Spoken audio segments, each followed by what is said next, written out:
হঠাৎ মাদ্রাসাই বা কেন?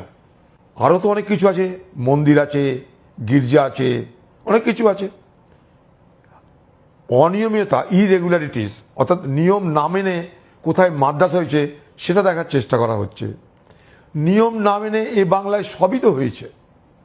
ঘর বাড়ি, ক্লাব, মন্দির, মন্দির, স্কুল, কলেজ, মস্তানদের প্রাসাদ, সবই তো নিয়ম না মেনেই হয়েছে। তো সেখানটাই শুধুমাত্র মাদ্রাসার জন্য সরকারের ফোকাসটা যেন মনে হচ্ছে কাউকে লক্ষ্য করে করা হচ্ছে, এটুকু আমি বলতে পারি। এই নিশ্চয়ই দেখা উচিত কোনো বেনিয়মেভাবে কোনো মাদ্রাসা যাতে না হয়, কোনো বেনিয়মভাবে কোনো স্কুল কলেজ যাতে না হয়, সবটাই দেখা উচিত। কিন্তু সরকারের স্টাইল অফ ফাংশন দেখে মনে হচ্ছে যেন একটা নির্দিষ্ট পক্ষকে টার্গেট করার মানসিকতা আছে।